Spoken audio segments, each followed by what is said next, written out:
It's time for us to get going. It's good to see everybody this evening. And we got some folks with us who haven't been with us on Wednesdays for a little while. So, thank you, Silas. Yeah. He's being such a good helper with his little sisters through this whole thing. Okay, so to catch you up on where we are doing How to Study the Bible, Biblical Exegesis, and we've covered a lot of ground so far, and I'm not going to try to recap everything we've covered thus far.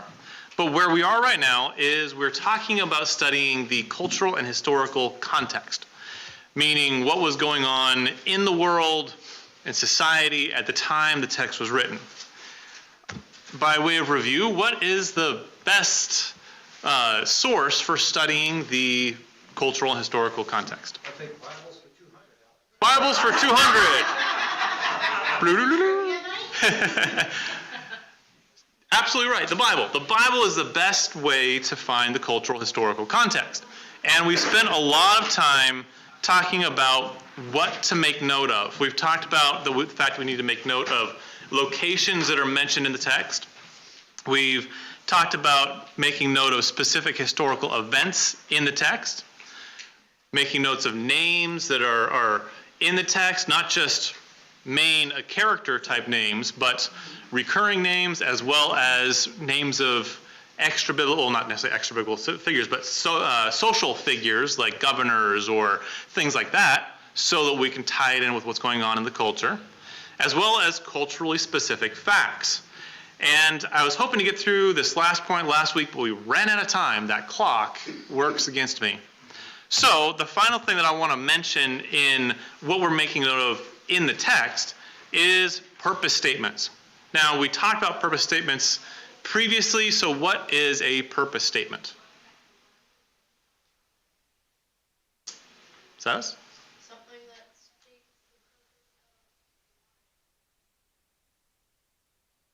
Good. Exactly. do this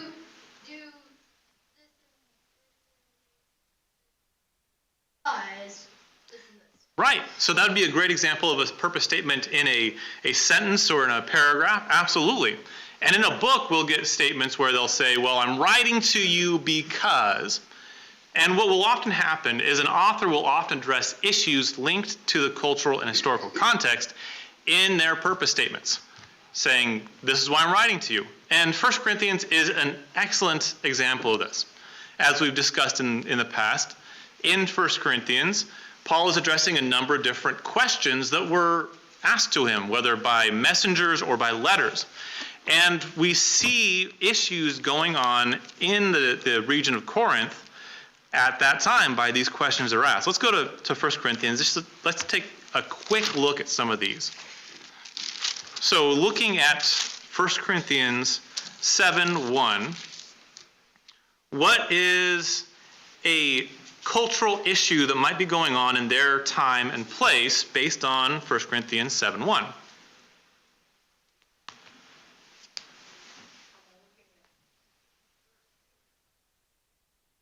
Right, so verse 1, he says, now concerning things about which you wrote, so that phrase, about which you wrote, okay, they asked a question. This is the context they're living in. It is good for a man not to touch a woman. Okay, but because of immoralities, and he goes on and talks about this. And the whole rest of the chapter, as we know, is about relationships between men and women. So there is, well, sexual immorality that the society is dealing with. Surprise! Anywhere that there's people, there's going to be problems with sexual immorality. Verse 25, we see, says, now concerning virgins, I have no commandment of the Lord, but I have given this opinion as one who by the mercy of the Lord is trustworthy. Okay, why would he bring up virgins right there? I mean, it fits with the context, obviously, but there's a good chance that they were asking another question about virgins mixed in with this whole thing. So we have this situation going on in their time. Looking at chapter 8:1, what other social situations might be going on there? Idol worship. Now concerning things sacrificed to idols. We know that we all have knowledge. Knowledge makes arrogant, but love edifies. And he goes on, he talks about this. And as we read this, we learn more about a situation that was being an issue in that time. Now, we read those facts, and we've all probably read these verses a number of times. These are not, uncommon verses to study. But how often do we think about this not just as something that was written, as, okay, these are issues that these people were dealing with on a daily basis. This was part of the life they lived. When we put it in that frame, it starts to make more of an impact. This isn't just some random bit of information that he's sharing them. This is some important information dealing with situations that they're dealing with in their daily lives. Yes, sir? Well, their culture promoted the idol worship. Right. Verses in the temple and different things like that. And when they became Christians, they were back to the old ways. Exactly. So, Trying to pull them back. And doesn't that sound familiar? yeah. One of the things that struck me as I was looking at these different examples, these are all things that we deal with today. So while we may not have a temple to Artemis, we do have the shrine to the glowing box in most living rooms. The shrine to the American Idol. That ends up playing into a lot of these things. So while we may have a different cultural context, the principles given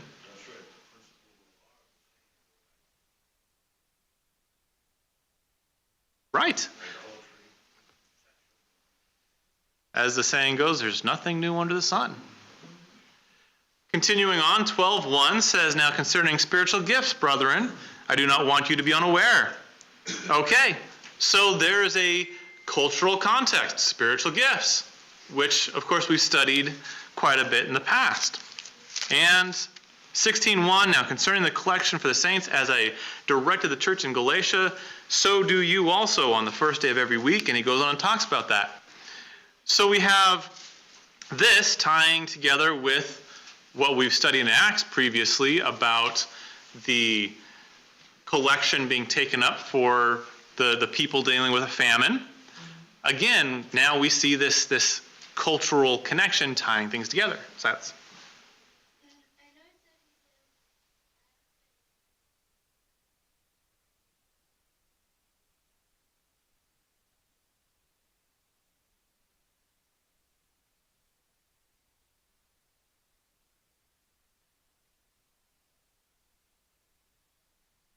and right there is a great point of study. So you might now have this question, okay, he mentions this. Is it a previous letter or is it the letter we have written? And that would be a great thing to write down and say, okay, where's the connection? Great observation, Silas. And that's the kind of thing that you want to make note of so you can dig deeper. Now, the other example I have on here is Revelation 2-3. We're not going to go through the whole thing right now. I hope that most of you are relatively familiar with that, how John writes these letters to the 7 churches of Asia. And as we read through those, again, we're not going to go through those all right now, you see a lot of cultural situations dealing with specific issues in those congregations. And as we look at the context in those purpose statements, I'm writing to you because these things are essential for us to get a grip on not just what's happening in their lives, but how what was happening in the culture was impacting their spiritual walk.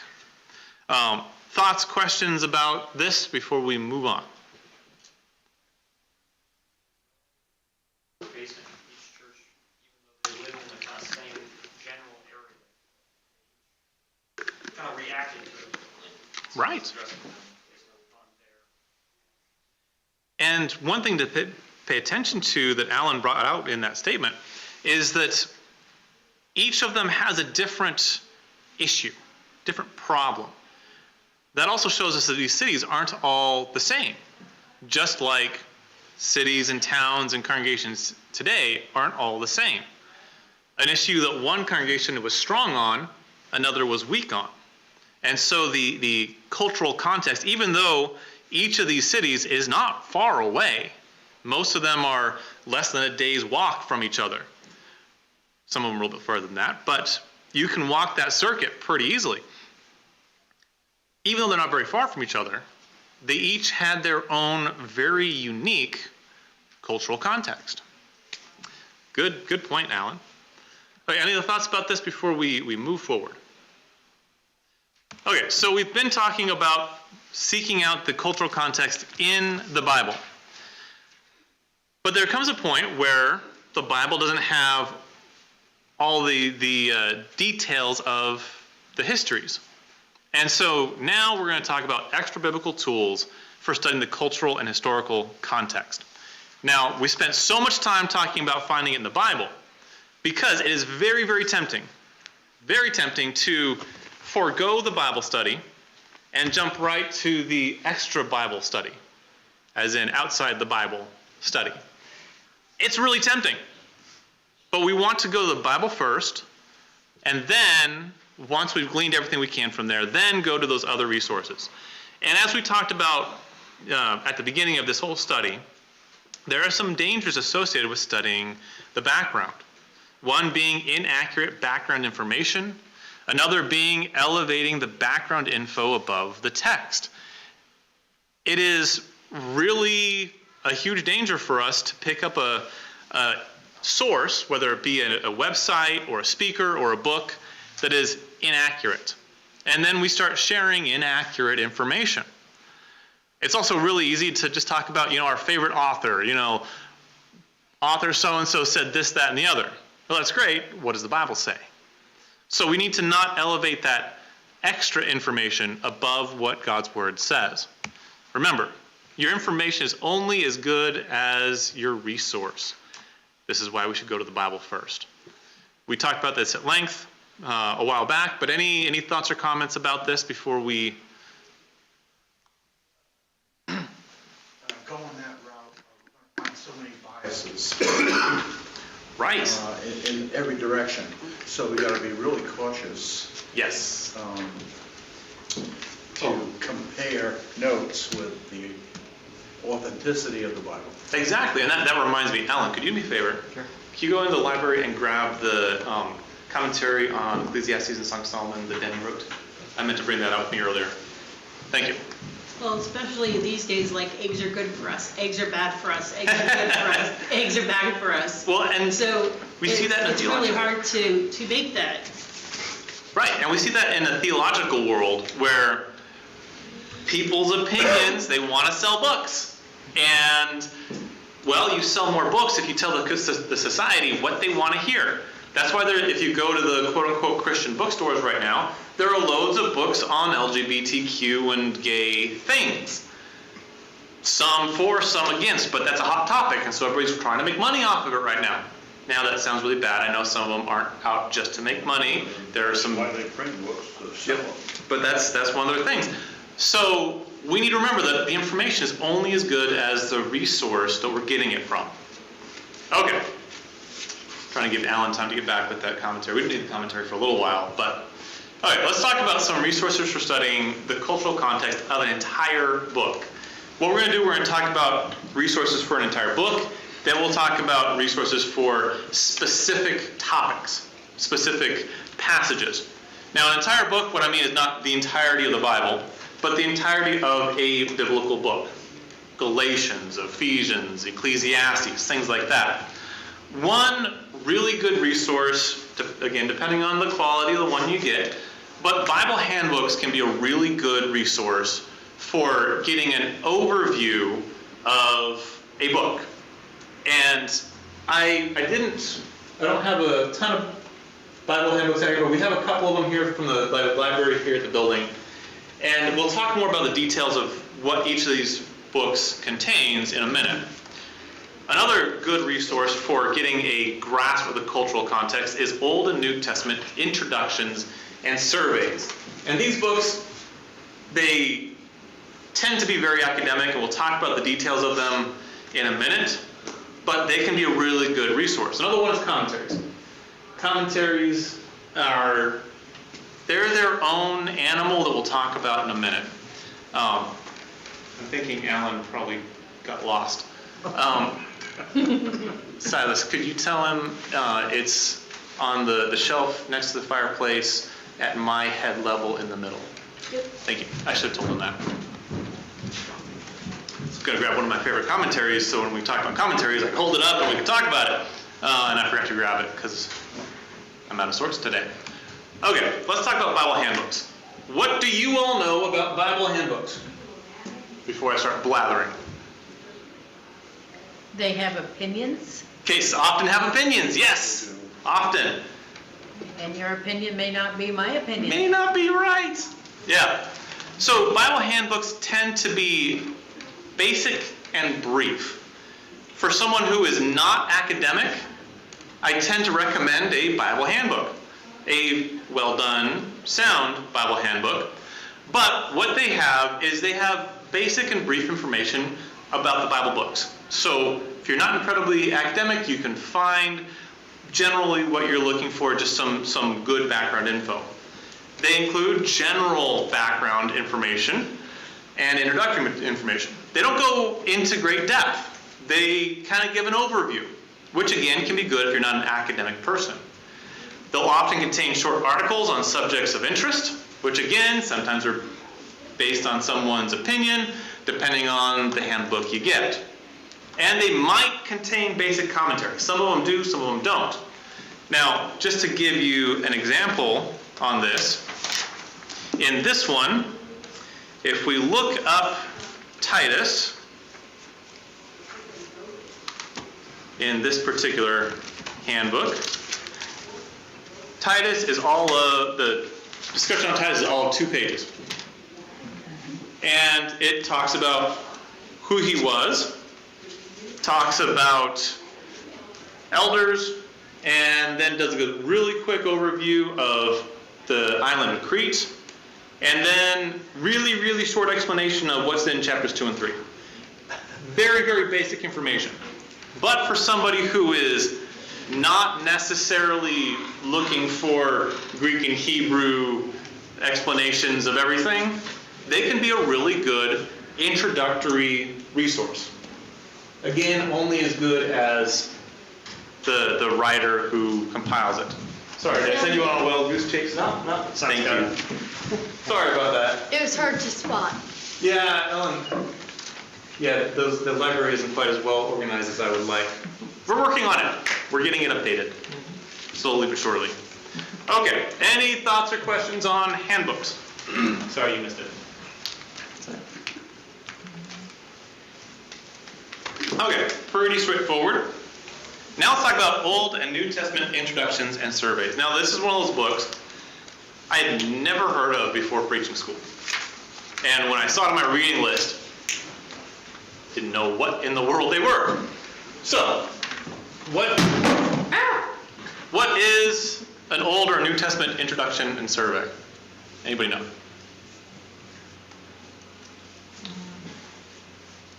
Kind of like an overview of what's going on there. Very much. The Denton Lectures did a couple of them. Who did? The Denton Lectures, down Denton in Texas, yeah. They Cool. had a couple of pretty good ones. Very good. Yeah, they're actually basically sermons on those particular books. Okay, yeah, and from lectureships you often get that, this basically someone's sermon. Like the sermon, but yeah, they did an Old Testament one year, and they did a New Testament. Very cool, I didn't know that. Yeah, I just thought the question was editor. Okay. So, Old and New Testament introductions and surveys will contain detailed background information. And when I say detailed, it's probably more information than you ever would actually want. Especially when you get into textual criticism, and it will have way more information than most people could really grasp. Kind of like the pulpit commentary. Like the pulpit commentaries, yeah. So there's 20 pages on the word the. Yeah, oh man, I've run into some of those.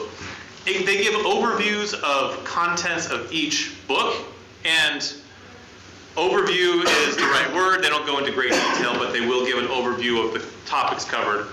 And the info on textual criticism, proofs, and authorship, controversies, and more.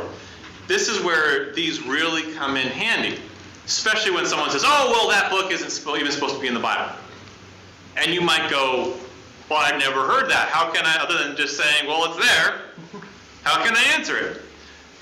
These books are a really good resource for digging into that because they go into all those details. And this is a good one. Gleason Archer does a good one. So introductions generally offer more technical discussions on the background and spend less time on the content of the book. Surveys are the opposite. They generally spend less time on the background and more focus on the content. So this is a survey of Old Testament introduction. It's got both of them. Now, both of those can be really, really handy. You want to find out when was, say, Ezekiel written. Okay. Well, you might have some notes. If you're like me, you might have notes scribbled on a page somewhere from a lectureship that you sat in at one point that has the date written on it.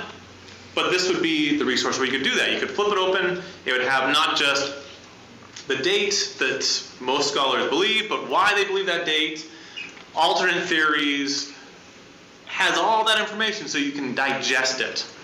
Now, just for the sake of example, I want to take a quick look at Ezekiel in this particular book. So, I love this book. I spend way too much time on this book. So, Ezekiel isn't a big section. That's all that Ezekiel is. We've got page 349 through 360. Not bad, right? But in here, you have studies on words used.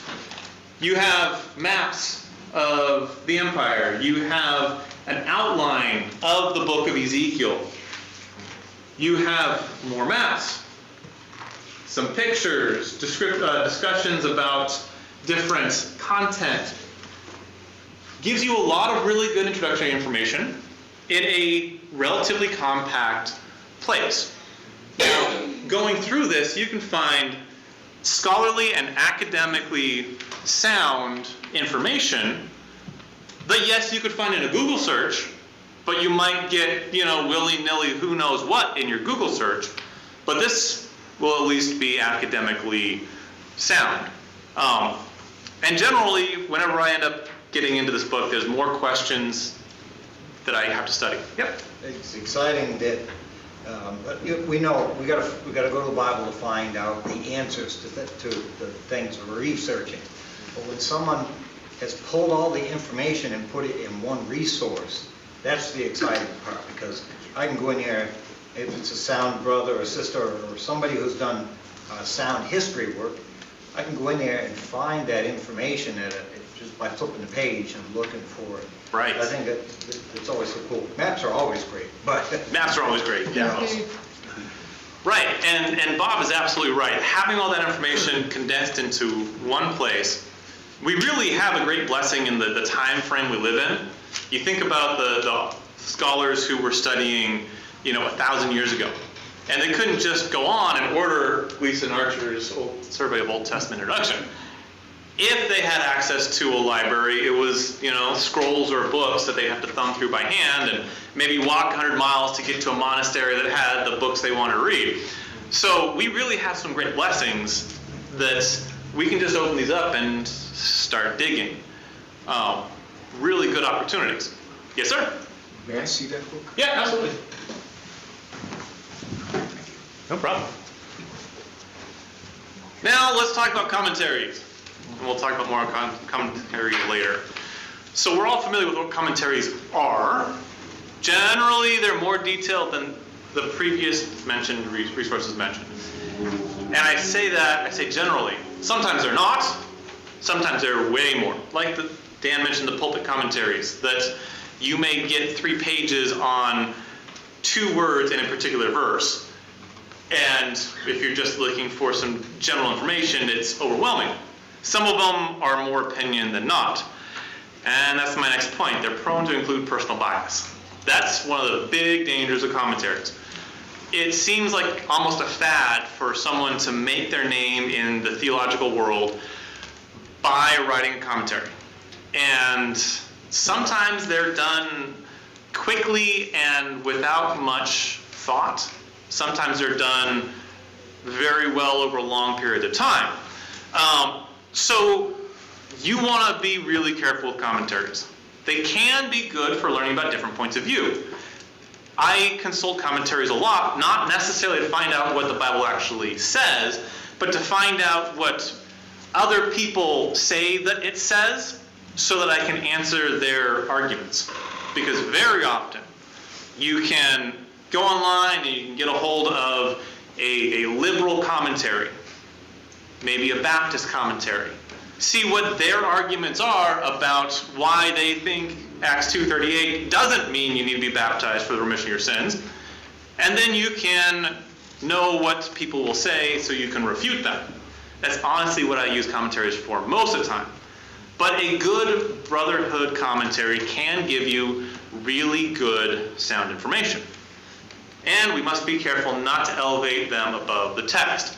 Now I'll give you an example. Thank you guys for going and getting this book for me. Denny Petrello is one of my favorite teachers. You know, he's the president of Bear Valley. He has been here a number of times. He's a great guy. And I really like this commentary on Ecclesiastes and Song of Solomon. I think he did a really phenomenal job on it. There's a temptation, there's a danger of, rather than digging into those books themselves, just saying, oh, well, Brother Denny did all the work for me. I can, open it up and preach a sermon out of it, right? There's a huge danger there. We need to be careful not to do that. Now, let's take a quick look at this, because this, I think, is a really good example of, well, commentaries. So we've all probably seen how few pages Song of Solomon is in your Bible. If you haven't, I encourage you to go pick it up and read it. It's a good book. That is all the information on Song of Solomon. That's way bigger than the actual book. And Denny has some really insightful things to say about it. It includes outlines, it includes word studies, it includes different breakdowns and all sorts of information. Really good stuff. Great for digging into, getting a good, deep picture. But again, you want to make sure that you don't elevate this above what the text actually says. Any questions about commentaries in general? Statements, things of that nature? Alan? I use them sometimes just when I'm trying to prepare for lessons, just to get more ideas on a verse that I didn't think of. Mm-hmm. So a lot of times, I don't just take it at face value, but it helps me to think about things deeper than I can. And that is a very, very good use of commentaries. It's about perspective. Exactly. You had more, Dan? No. Okay. Especially a writer like Denny, who is phenomenally knowledgeable, wise, and sound. There are things that he'll mention in there that I hadn't even thought of. And so, even in commentaries that you don't agree with, or that are wrong, that are not sound according to the scriptures, they let you see things from a different perspective, so you can analyze the text outside of your own bias. So much of this comes down to getting out of your own bias, getting out of our snow globe, and seeing the text as God intended. And sometimes that means we need to have our perspectives shifted.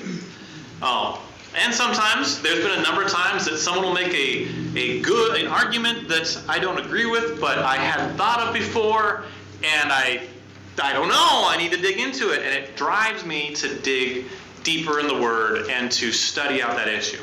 So they do have their place, they do have a good use, especially when it comes to studying the cultural historical context. Yes, sir?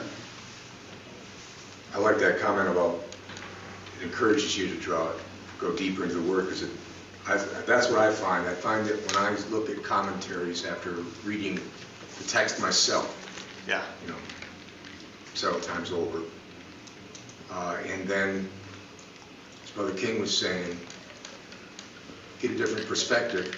It allows you to check both yourself. Yeah. But a lot of times the commentary, what I find is these men are a lot more knowledgeable than I am. Right. They may not be, but they likely are. And they draw parallels and corollaries Yeah. to other parts of the text. Right. That I would not, it was like, whoa, I would not have seen that. Exactly. And it helps you make connections across the text to see the constancy, the consistency Right. of the text from Alpha to Omega. Exactly. And I'm really glad you pulled that out, because that is a really, really important aspect of those commentaries. Remember when we did Revelation a few years ago, there's a lot of connection between the book of Revelation and Old Testament prophecy. A lot of it I didn't know about before I started teaching that class. But there were some really excellent commentaries that say, hey, this parallels that. Okay. Don't take the commentary's word for it. Go look it up. Study it. And you see that parallel, and then suddenly the text comes to life, because you can see there's those parallels. And again, I'm reminded of those scholars, 1,000 years ago, who would have had to read through the entire Bible and then say, I think I read that something similar to this, But where is it? and go read through the whole thing again. And you look at some of those, especially the really old commentaries, and think, okay, some scholar sat down and read and reread so many times that he could make those connections that I never saw. So really, thank you for bringing that out. Absolutely right. So those are some good resources for getting an overview of the book, studying a book in its entirety. Any questions about that before we talk about a passage in particular? Okay, so let's talk about some resources for studying the cultural context of a specific passage. And I'm not talking about, we're not going to pull a particular passage at the moment, but a individual passage in general. So one of my favorites is Bible atlases. Maps are fun. We'll talk more about maps in a minute. Another is Bible dictionaries and encyclopedias. We all know what dictionaries and encyclopedias are, but you can get them specifically for the Bible. Then there's special studies in ancient life and culture. We'll talk more about those in a minute. And finally, well, not finally, commentaries and then digital resources. We'll talk more about those in just a moment. Let's talk about atlases. I love atlases. A good atlas will be big because there'll be maps. And I'm not saying this is like the best or anything. This is just one that we had on the shelf in there. I'm from the digital age, so I generally use digital maps. But maps are fun. And that's what an atlas is. An atlas is maps, pictures of maps. Now, the thing about Bible atlases is they're not just a map, but they have maps from different time periods. So you can see the way that a particular region of the world was structured through these different time periods. They'll often have delineations of political power, which is massively helpful when you're talking about the political alliances, especially in the Old Testament. They'll have locations where important events happened, which of course gives us a view of the world that these people lived in. Especially like when you read that the prophet runs from this mountain all the way to this other mountain. Well, how far is that? Well, you can look it up and you see how far that is. And it'll have paths of important journeys. And we've probably all seen the maps of Paul's missionary journeys, where you can see how far he went and what exactly he did. And they'll generally also include diagrams of important structures, like the temple, like the various temples through the ages, and the camp of the Israelites, things like that. And one of my favorite examples of the use of atlases is seeing how political power changed through history. And just as an example, I pulled some maps from Logos that I use on my computer. And we have a map of the Mediterranean area from, this would have been Genesis 10. The text is small on my screen. So this is what the world was like in Genesis 10. And you could zoom in if we wanted to. You have, this is where this tribe and that tribe lived, etc. But then we move forward to the Assyrian Empire and we start to see that same region, but now it's split up into these little warring factions, these different little nations that then get conglomerated into the Babylonian Empire, the kingdoms of Babylon, Media, and Lydia. Okay, same region, right? Same cities, but the political power changes. And then we see the empire of the Persians, how much it grew, how we have the same basic part of the world, but that power is changing and shifting. And then you have the Greek Empire, Alexander the Great. It's got all his battles in there. This shifting power lets us see how the history we see through the Old Testament was played out in the rest of the world. And then, of course, there's the Greek or the Roman Empire, which was absolutely massive. Now, if you're not a maps person, that probably is all a whole bunch of like, who cares?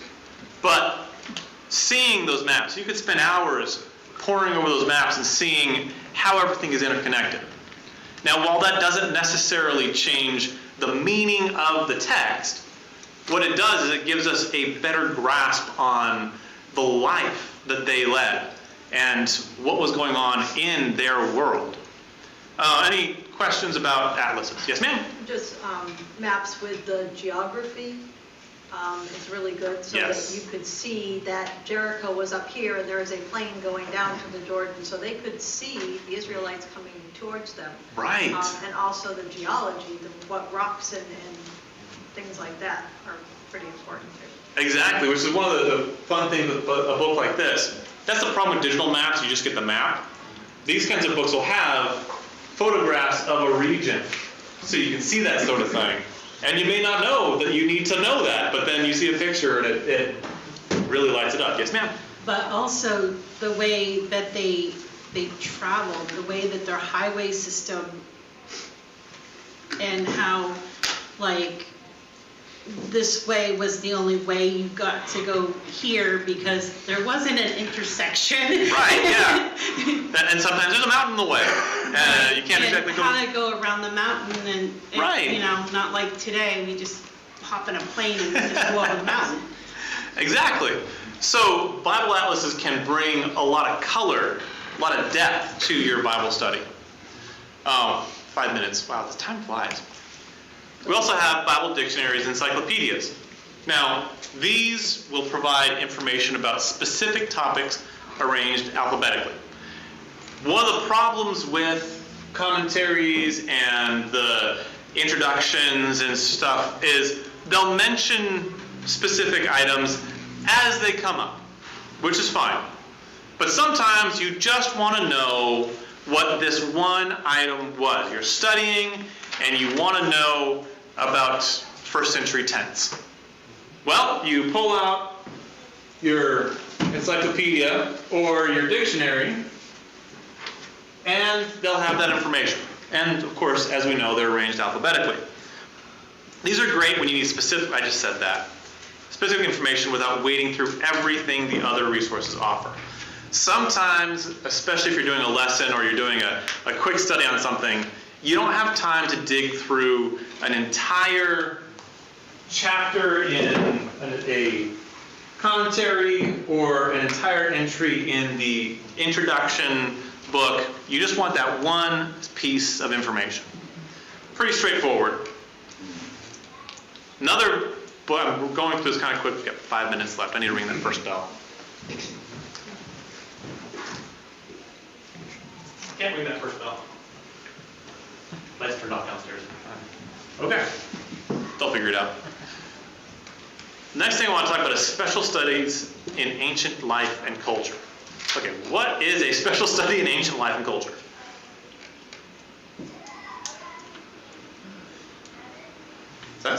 pretty self-explanatory. A study in ancient life and culture. Right. You've been looking at your dad's notes.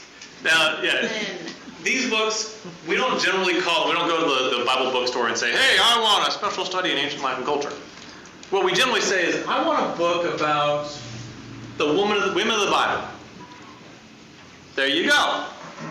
Here's a book that talks about all the women mentioned in the Bible.